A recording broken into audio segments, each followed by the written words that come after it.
आज मेरी ड्यूटी लगी थी इस चिलचिलाती धूप में दोपहर के 12 बजे। रेडी तैयार होने के बाद लॉबी पहुंचकर साइन ऑन करने के बाद मैंने जैसे ही अपना जीपीएस चेक किया तो मैंने एक ट्रेन को सूसू करते हुए देखा।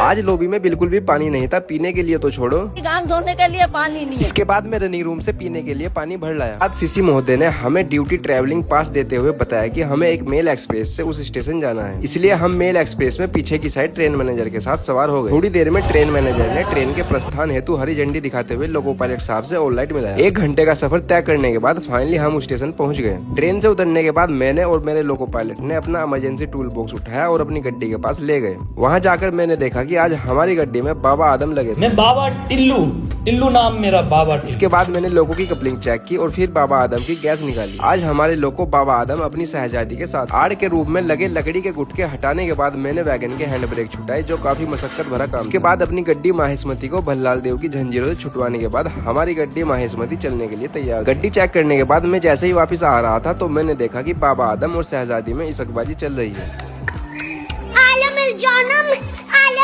मतलब ना दूल्हा अब तो फुल करना आला मिल जाना कि मुर्शिद शहजादी तो नहीं हूँ मैं, लेकिन जिसका भी हाथ थामूंगी उसे शहजादा जरूर बना दूंगी। क्या हो रहा है इधर? क्या मुजरा हो रहा है इधर?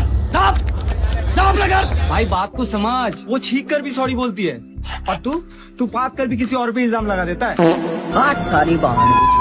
थोड़ी देर बाद 14:30 बजे हमें चला दिया गया और 15 बजे हम अपने हेडक्वार्टर युगांडा पहुंच गए। अब क्योंकि गर्मी बहुत ज्यादा थी इसलिए मैंने अपने लोको पायलट साहब को शिकंजी पिलाई। बदले में लोको पायलट साहब ने मुझे नमकीन और चने खिलाए। इसके बाद हमें फिर से चला दिया गया और 2 स्टेशन चलाकर लूप लाइन लगा दिया गया, क्योंकि अब हमारे ऊपर से मेल एक्सप्रेस निकलनी थी। हमारे ऊपर से एक के बाद एक मेल एक्सप्रेस निकाली जा रही थी। समय मिलने पर मैं बाबा आदम से थोड़ी बातचीत करने के लिए नीचे चला गया। ये दोस्त है कलती गांव की तरह होती है, दूसरों की दिखती है मगर खुद की नहीं। 2-2.5 घंटे बाद हमें चलाया गया और 18 बजे हम अपनी डेस्टिनेशन पर पहुंच गए। अब 20 मिनट बाद एक मेल एक्सप्रेस आ रही थी जो हमारे हेडक्वार्टर युगांडा जा रही है, इसलिए हम सोच रहे थे कि जल्दी से यहाँ पर क्रू चेंज हो जाए, लेकिन पता चला कि क्रू 1 घंटे बाद आएगा। 20 मिनट बाद हमारी मेल एक्सप्रेस हमारी नजरों के सामने से ही हमसे छूट गई। फिर 1 घंटे बाद वंदे भारत से हमारी गड्डी के लिए क्रू आ गया। गड्डी का चार्ज देने के बाद मैंने अपने बाबा आदम को टाटा बाय बाय किया।